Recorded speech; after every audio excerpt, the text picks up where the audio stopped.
Hey folks, Kevin here. Well, it's the winter solstice time. It's December 21st, 2024. And one of the things I thought that I'd do is share a few thoughts that I have about the winter solstice. We live in central New York, just outside in the country, not too far from the city of Oswego. And I think that this time of year is so beautiful. We've got snow-covered grounds, bare trees, the leaves have fallen, the ponds are frozen or partially frozen, and there's nothing as beautiful sunrises that we get to experience here in central New York. It's such a magical and beautiful time. So what is the winter solstice? Well, on the image here to the right, you can see here's an image of December 21st, and you can see that the axis of the Earth is tilted in such a way that in the northern hemisphere, the sun is very low on the horizon, as opposed to the opposite side of this screen of this image. You can see where the axis is actually tilted, of the northern hemisphere is tilted towards the sun. So the sun appears much higher in the sky in the summertime, and much lower in the sky during the winter months. So this has a huge impact. Besides the length of the day, the relative positions of the sun, the amount of solar energy that we can capture during this time of year as well. So we've got about 9 hours of total daylight, not necessarily here because we live next to the Great Lakes, and therefore we get lots of overcast, so and a fair amount of snow as well here in central New York. So we don't get to see the sun as well as other people will during the winter solstice. So we're very fortunate. We designed and built our passive solar home years ago, and this is the little graphic here on the side, shows what the relative position. We've got a 2-foot overhang for shading of the summer sun, and our house is a 2-story house, but the overhang actually occludes the sun from entering the house during the summer months. We also have trees, deciduous trees outside on the south side of the house that help to shade all of the south side of our house. The south side of our house is nearly all glass. Only one small window on the north side of our house, and the house is super insulated. And we have a large thermal mass unit, not just the concrete floor in our house, and it being super insulated all the way around. So during the winter months, when the sun is low in the horizon, and we have all that glass on the south side of the house, since we're in the northern hemisphere, it would be the opposite if we're in the southern hemisphere. But with the sun being very low in the horizon, the sun makes it through all the windows, the second floor windows and the first floor windows, and that amount of heat, sunlight creates a significant amount of heat, and then we capture that heat by going through our chimneys and then putting it down into a basement-like structure where it's a large thermal battery, a heat storage battery unit. So we're really blessed, and taking advantage of the geographic location where you live, and trying to reduce the amount of energy expenditure and the amount of comfort that you have all times of the year. So during the winter time, the winter solstice, the low angle of the sun really helps to heat our house and do a great job. And during the summertime, having the deciduous trees and the overhang really helps out a lot as well. So there's a lot of cultural significance and historical significance with the winter solstice. The Romans, the Persians, the Swedes, these ancient cultures celebrated these times as a time of renewal, a time of hope, and a connection to the natural cycles of life. And the Norse Yule traditions also have some of the same sort of traditions that we've adopted here in the States as well.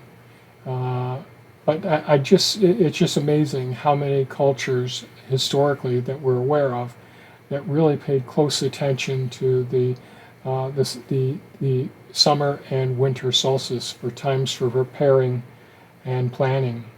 Our Native Americans here in central New York, the Haudenosaunee, or the Confederacy, or the Iroquois Confederacy, consisting of the Mohawk, the Oneida, the Cayuga, and Seneca, all around where we live, and then later the Tuscaroras also joined. It became the 5 nations of the Confederacy. They're known for their long houses and had a great deal of reverence, and the winter solstice had a significant cultural significance as well. I think of it, and I have lots of personal reflections thinking about the winter months and all, and especially when we get to this time of year. I'm very much looking forward to the length of the day gradually increasing each day, the length of sunshine, and it really helps me to feel much more optimistic and feel the sense of renewed energy for the next season. Whereas in the fall time, I'm feeling rushed and stressed, trying to get things caught up and settled, and looking forward to a little bit of rest, which we really don't get that much rest, but we just get to do other things. And I think during the winter months, during the summer months, it's really easy to reflect and say, geez, I'm a steward. It's really important for me to be a good steward for the property, for the ecosystems that we're touching and controlling. And during the winter months, I actually think more of not just a steward, being good stewards of the land and the properties in the future, but also being a better steward of myself and our health and well-being. So these things are all, I think, really triggered as a big transition phase in our lives during the winter solstice. There's all these different activities that go on during the winter months. We fire up the wood stove. We really enjoy it. We have nice hot tea each day. We have warm organic soup frequently during the winter months. We're cooking a lot of our foods that were harvested during the season and in the fall, and stored in a root cellar or dehydrated or put in our freezers. And so there's a lot of cooking and time to really nourish ourselves and give ourselves time to reevaluate where we are in life, especially as you're getting older. You really want to think about your abilities, your goals, your aspirations during these longer days of longer nights, I'll put it that way, and planning for the longer days to come. The nature and wildlife, we're really blessed on our property. We have the food forests, which are just an abundance of wildlife in there every single night and during the daytimes as well. But our nights are much longer, so we see the deer, the foxes, the coyotes, we see the hawks.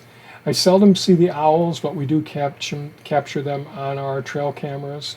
I've got an image here of the food storage that the beaver build up during the fall months and get it all set, and they're still active. They aren't hibernating. They're really an active family group during these winter months, but we don't get to see them as often, especially in our cold, high wind, freezing, frozen areas.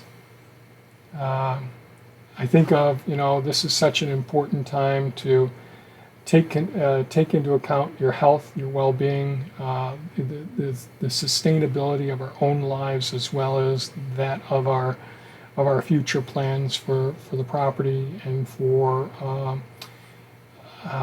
future generations as well. So it's a time to really sit down, reflect, and communicate. And some closing thoughts. I think, I'm always looking at the darkness isn't going to dim our inner light, although It can be depressing, especially during the daytime with all of the overcasts that we experience here.